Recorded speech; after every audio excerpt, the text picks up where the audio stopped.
আমি এখন মাননীয় সদস্য জনাব কাজী নাফিজ আহমেদ যশোর ৩ কে তার বক্তব্য রাখার আহ্বান জানাচ্ছি। আপনার সময় ৫ মিনিট। মাননীয় স্পিকার, আপনাকে ধন্যবাদ।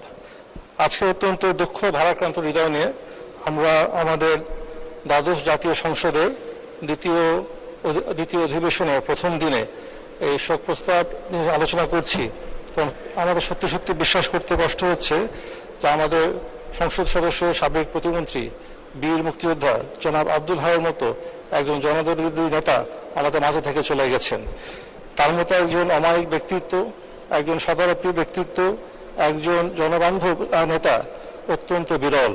জনাব আব্দুল হাই ছিলেন সত্যিকারভাবে আমাদের বৃহত্তর যশোর জেলার, আমাদের ঝিনাইদহ জেলার এবং বৃহত্তর যশোর অঞ্চলের একজন প্রকৃত তিনি মাটির মানুষের নেতা ছিলেন। তার সাথে আমার সখ্যতা হয়েছিল সে 2002-03 সাল থেকে। তার পূর্বের ইতিহাস আমরা ইতিমধ্যে শুনেছি।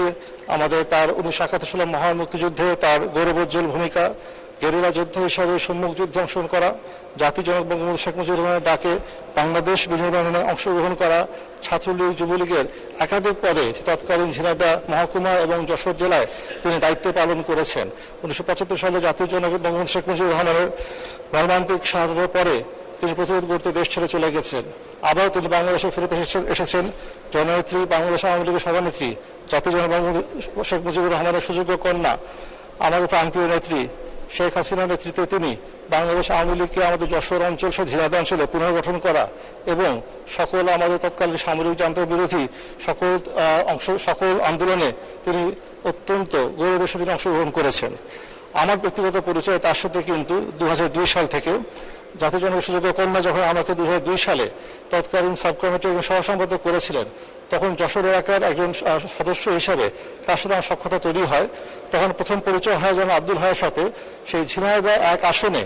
তখন অত্যন্ত 16 কোটি আসন ছিল, এমন একটা আসন যা কিন্তু আওয়ামী লীগ 1991 সালে জয়লাভ করতে পারেনি, 96 সালে জয়লাভ করতে পারেনি। 2001 সালে সেই সময় তিনি কিন্তু সেই আসন জয়লাভ করে দেখেছিলেন। তিনি কিন্তু হচ্ছেন একজন সত্যিকার হয়ে প্রকৃত মাটির মানুষের তিনি নেতা। জনাব আব্দুল হাই ছিলেন সদালবী ব্যক্তি। তার সাথে আমার এখনো মনে আছে যে 2004 সালে আমাদের মাননীয় নেত্রী তিনি একটি প্রোগ্রাম দিয়েছিলেন যে উত্তর থেকে দক্ষিণ পর্যন্ত এবং পূর্ব থেকে পশ্চিম পর্যন্ত মানববন্ধন হবে। সেই মানববন্ধন তখন গিয়েছিল কিন্তু পূর্ব থেকে পশ্চিম আমাদের ঝিনাইদহ এবং যশোর জেলা দিয়ে। আমাদের বর্তমান সংসদের উপনেতা বেগম মতিয়া চৌধুরীর নেতৃত্বে আমরা তখন একটা ইয়াং টিম গেছিলাম ওনার সাথে কিন্তু সেই যশোর, ঝিনাইদহ, মাগুরা সকল এলাকায় সফর করতে। সেখানে আমরা ঝিনাইদহ এলাকা তখন আব্দুল ভাইকে আমরা পেয়েছিলাম। তখন তিনি বিরোধী দলের সংসদ সদস্য। তখন বিএনপি এবং তাদের সেই গুন্ডা বাহিনী তখনকার সময় নিষ্পেষণ বেগম খালেদা জিয়ার নির্দেশে, তারেক রহমানের নির্দেশে ঝিনাইদহ জেলা হয়ে গেছিল তখন একটা মৃত্যুর উপত্যকা। সেটার মধ্যে আমাদের আব্দুল ভাই আমাদের অর্গানাইজ করে বিভিন্ন মানুষকে নিয়ে এসে তিনি যে মানববন্ধন করেছিলেন, আমাদের সেই বিশাল মানববন্ধন মাননীয় নেত্রীর নির্দেশে, সেটা ছিল তখন কিন্তু অত্যন্ত বিশাল প্রাণ সঞ্চার করেছিল আমাদের যশোর এলাকার মানুষের জন্য। আব্দুল ভাই আমাদের এমন একজন নেতা, তিনি কিন্তু ছিলেন এমন এক ব্যক্তিত্ব যে আমাদের বৃহত্তর যশোর অঞ্চলের কিন্তু ইতিহাস তার জীবনের সাথে কিন্তু অঙ্গাঙ্গিভাবে জড়িত হয়ে আছে।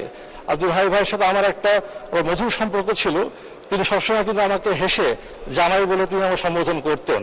কারণ আমার মরহুম শ্বশুর সাবেক স্বরাষ্ট্রমন্ত্রী মেজর আব্দুল রহমান সিদ্দিকীর যদিও বাড়ি যশোর সকলে জানে, তার অরিজিনাল বাড়ি কিন্তু হচ্ছে ঝিনাইদহ শৈলকুপার ধাওড়া গ্রামে।